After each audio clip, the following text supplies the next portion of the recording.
Hello students, welcome to St. Michael's E-Learning Classes. Today we are going to start a new poem, A Thing of Beauty, written by John Keats. John Keats, he was a romantic poet who died at a very young age, probably at the age of 25, but he attained the maximum height in the world of literature, especially in the world of romantic poetry. He had great love for nature, as generally the great romantic poets have, like Wordsworth, like Shelley and William Blake. In his poems, he has shown love for everything. He finds beauty in everything. He finds that the beautiful thing, any beautiful thing, can give us pleasure. When we go through the poem, we find the great poet finds beauty in death also. Beauty in death, it means the person who discards his life for the betterment, for the welfare of people, for the betterment of the society or the country. It means beauty lies there. So really it's going to be a great impact for us, and here we find that the thing of beauty is having long-lasting impression on people, on the heart of people. Here we will see. You see, students, when we start the poem,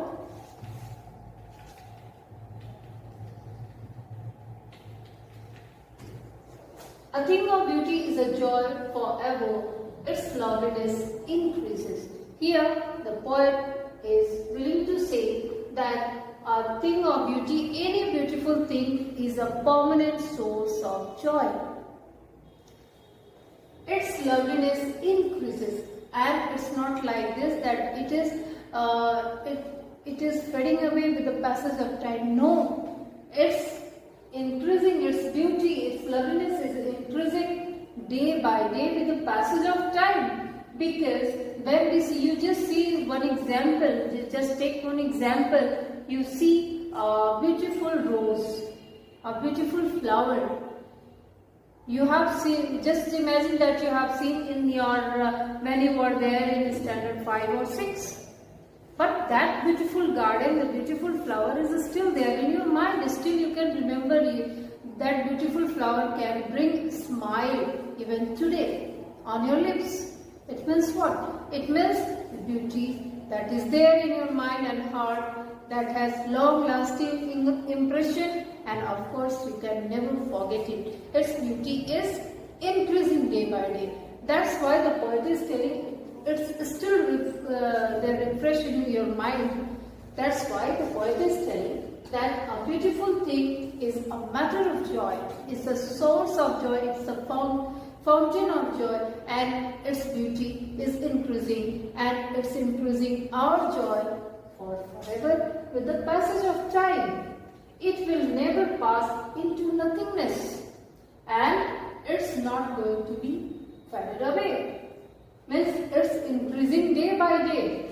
It has long-lasting impression, but will keep a bar quiet for us. And it's telling these beautiful things are providing us shady boon. Boon means what? That is a shady part of a tree. Chaya pradhan karna. So they are just like boon for us. They are just like blessings for us, and they are providing us what? When we are very much afraid, just suppose that we are surrounded with negativity, we are caught in hurdles, trouble, we have problems. At that moment, these beautiful things, sweet memories, they are providing us solace. They are providing us happiness. For few moments at least, we feel relaxation. So this is a great thing. These beautiful things are providing us. And when we are relaxed, when we are happy, we become healthy, we have a sleep full of sweet dreams. And then if we are happy, we are having a shady boon, at that moment we will have sweet dreams, of course. We will have sound sleep, we will have sweet dreams, good health and poetic breathing. So here the poet wants to tell that a beautiful thing is a permanent source of joy, It's just like a fountain full of beauty, full of happiness, full of emotions, full of positivity. Once we see, it is having the long-lasting impression in our heart and mind, and wherever we are surrounded with problems, any type of negativity, what does it do? It helps us to come out from that hurdles. At least it brings a smile on. When we are free from all tension, these beautiful things, they are providing us steady home. And when we are free from all tensions, what's happening? We have sound sleep, we have sweet dreams, of course we become healthy, and then we have quiet breathing. It means चैन की सांस ले पाते हैं under the shady bone of beautiful things. This is what the poet is telling. Students, here the poet is using literary device of course that you have to identify. Alliteration is used. Just giving you hint. Metaphor is used, and the rhyme is given. Now your homework is, what are the literary devices used in first stanza? I have already told that alliteration is used, metaphor is used, and at the same time the rhyme scheme you have to identify. For that you have to go to the last word of each line. I hope you understood. The next line you see. Therefore, on every morrow means what? The following day, the coming day, are we reading a flowery band, flowery string, garland to bind us to the earth. Now, the poet is telling that we people are just surviving on hope. We should not lose our hope. Here he is telling, what is lost already. Every morning we are having new hope, new beginning. We get attached more and more to the earth. What are the things that are attracting us? What are the things that are ridding us with this earth? What are the things? The materialistic things. The materialistic things, the luxuries that are attracting us, and just we are running towards them. Now the poet is telling, we people are completely dependent on such things. Then what happened? These things are coming, they are causing something. What are they? Spite of despondence, depression, right? Of inhuman dirt, of noble nature, scarcity of the people who are having noble nature, good nature, of gloomy days, sad days, of all the unhealthy and over-darkened ways. Over-darkened, we are surrounded with problems. We become unhealthy. Unhealthy thought also, unhealthy situations that we are facing, and of course sadness, that is negativity also, meant for our searching. Yes, in spite of all, some shape of beauty moves away the fall. Now it's telling that we sleep for the whole night. We have good dreams, sweet dreams, we have good health, and the next day we plan in the morning to do something great.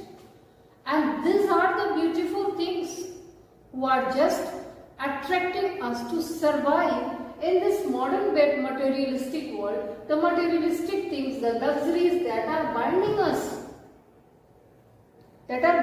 us to work more and more. And what is happening? Once we start running for these things, we become the victim of prey of depression. We just start torturing others. We don't have human nature, noble human nature. We have gloomy days. We have unhealthy situations. It means negativities, darkened ways. Darkness is there, means we are surrounded with sadness. We don't have the way to come out. So these all situations, negative situations are there. At that moment, dark clouds away. Paul, that is dark clouds. Darkness. So who is moving this Paul away? The poet is telling some shape of beauty.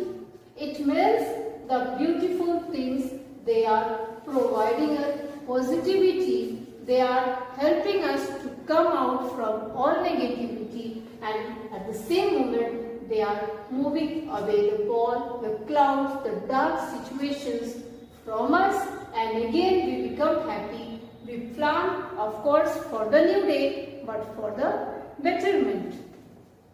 In these lines also, students, you will find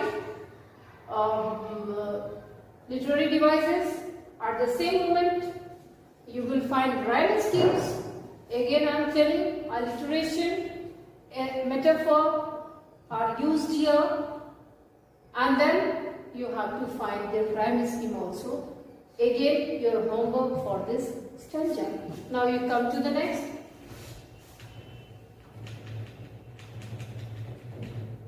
Now you see, the poet is saying, from our dark spirit.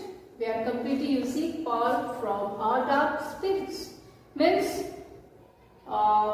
the cloudy waves, the dark clouds, the storms with which they are encircled, we are surrounded with that. And now what happened? These things, the beautiful things, they will move the Paul away, they will move the dark things away, the negativity and the troubles away from us. Now, since the sun, the moon, trees old, and here comparison is there. So, now the poet is taking the names of the things created by Almighty, the natural things, God-made things, the nature that is providing the eternal peace and divine beauty. Says the sun, of course, the moon, we can't create them. The trees sprouting a saddy wound. Wound means what? Blessings. So these beautiful things, the names that the poet is taking, the sun, moon, trees, old Orient, they are providing us what? They are just like blessings for us, and they are providing us shady wounds. They are providing us shades when we are sad, when we are unhappy. At that moment, they provide us happiness. They become a cause to smile. Again, for simple ship. Who is simple ship here, students? We people, human beings. Simple ship means divine beauty, innocent beauty. And who are these people? We people are the simple ship. That's why the poet is telling these, the God has created sun, moon, nature, part of nature. These all are part of nature. The God has created everything for whom? For we people, for simple ship, for mankind, for innocent beauty, for divine beauty. And who are they? We people. Are such as daffodils. Daffodils are a type of flower. With the green world they live in. Green world means what? Forest. Here the poet is talking about forest. These all are the things of beauty. These all are beautiful things provided to us by nature. The clear rills that for themselves a cooling cover make against the hot season. It's providing us clear rills. Rills also, your homework to know here rills, that means stream, small stream. These all are the part of nature provided by Almighty. So these rills, they are providing us cooling covered. It means what? They are providing us coolness against the hot season. So these all things are provided by whom? These all things are provided by God only, nature only. I have already told that John Keats, he is belonging from romantic stream of poetry, and like any other romantic poet, he has great praise for nature, for beauty, and that's why almost all in his poems we find the same: beauty for nature, love for nature, love for beauty. And that's why he has all praise for nature, and he is talking about the beautiful things. He has discussed about the things like sun, moon, like trees, young and old, like daffodils in forest, and the streams that are there who are providing us solace in the season of hot season. Garmi mein, in summer season, they are providing us relaxation. So that's why the poet is telling that these all beautiful things are provided by God, created by God, and they are providing us relaxation. They are providing us a long-lasting impression of beautiful things. And whenever we are sad, whenever we are surrounded with negativity, at that moment these beautiful things, they are providing us solace. It means we are getting pleasure in the lap of nature. So till here I hope you understood, students. Here also you have to find the literary devices and of course the rhyme scheme that we have used, the poet has used, that we studied. Now few lines are left, we will discuss tomorrow. Thank you. Have a nice day.